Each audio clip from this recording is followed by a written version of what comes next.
E-learning materials of professionals voice users in terms of therapy, strategy, and counseling. Now, introduction.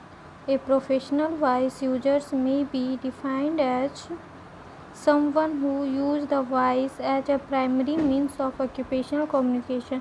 The crucial aspects of the definition revolve around requirement of communication by means of voice and the production of a desirable and dependable vocal sound which carries its own message and which is in many cases compelling.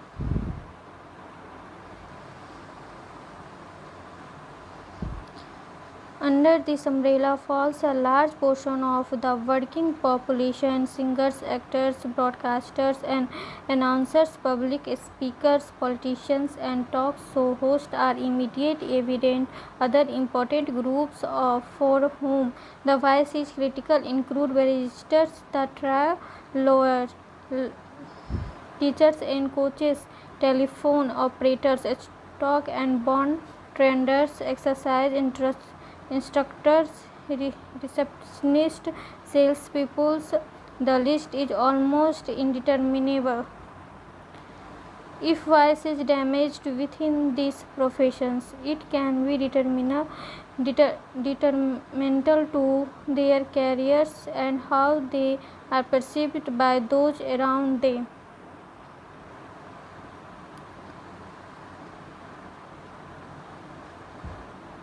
Demands of voice careers: telemarketers, boredom and fatigue along with psychological problems on constant rejection, poor postures from sitting in inappropriate chairs with no headsets, no training in breath support. Demands of voice carrier broadcasters: worker in fixed head body position, lower pitched voice to sound forceful in dirty and dusty studios for long stressful hours. Don't take many sick days. Salesmen perform under pressure, no sales is equal to no income. Carry heavy bags throughout the airport, spend hours in aeroplanes with dry air and loud broadcaster background noise. Teachers work in old musty environment, no amplification, often present to a non-receptive audience is equal to stress.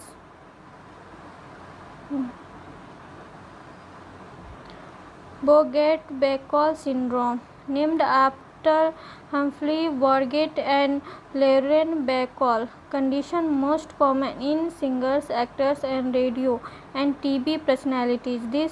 These people speak with a fundamental frequency that is too low.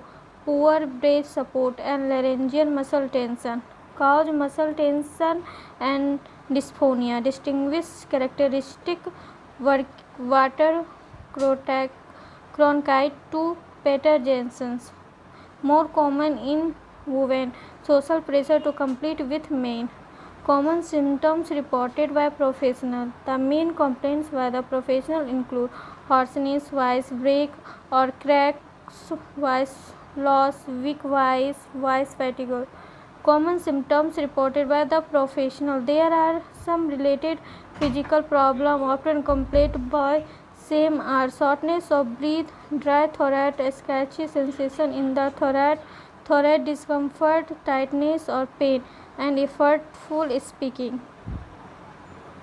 Factor affecting the normal voice: medical issues, infection, mainly the upper respiratory tract infection, laryngitis, bronchitis, sinusitis, and so forth. Inflammation and irritation, cigarette or passive smoke, reflex, pollution, stage effect, bulimia, cough, and so forth. Allergy and asthma. Factor affecting the normal voice: hormonal issues, neurological issues, physical injuries, and no musculoskeletal issues. Medication or reclination drugs, stress and anxiety, etc. Factor affecting the normal voice: non-medical issues, vocal abuse, yelling, screaming, and singing, loudly, causes nodules, contact ulcers, and vocal fold swelling. Avoid screaming at all times when performing and not performing. Abuse with professional in inappropriate and neglectful factor affecting the normal voice. Vocal misuse, more habitual speaking out of range and characters voice.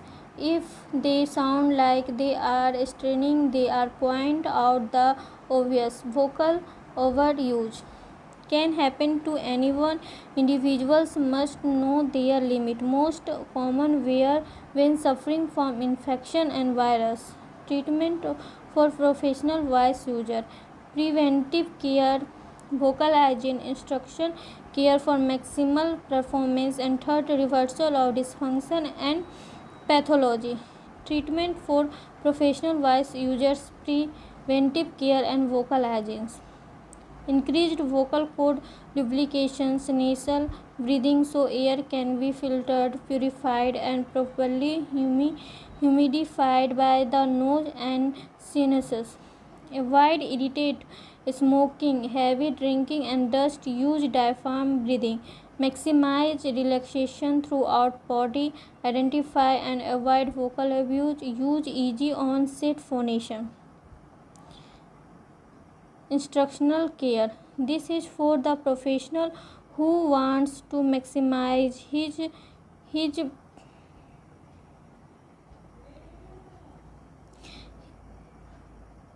her vocal functions, range, pitch, loudness, inform about all aspects of vocal hygiene, normal phonatory process, vocal mechanism, breathing techniques, may obtain information from SLP for goals and techniques to work on.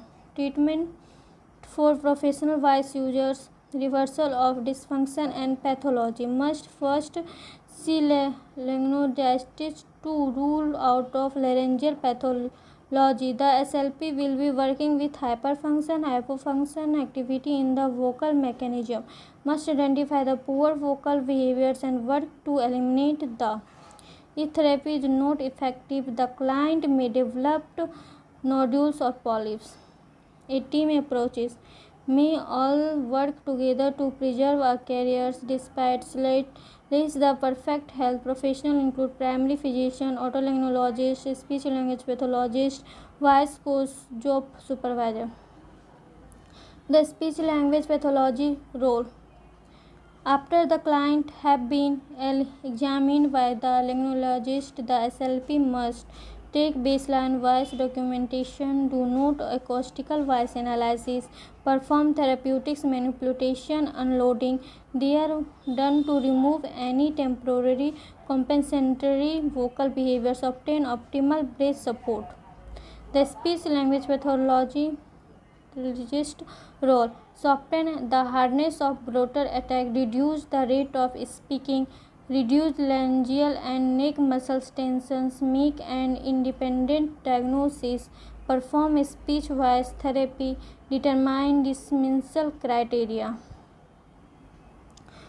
What patients need: a caring professional who understands that their voice is their career and understanding of their weakness, their disease, and their medications should be encouraged to take as few risks as possible. Exercise regularly, get plenty of rest, and minimize stress. This information and treatment should lead to a long career as a professional voice user. Now some video therapy strategy for home.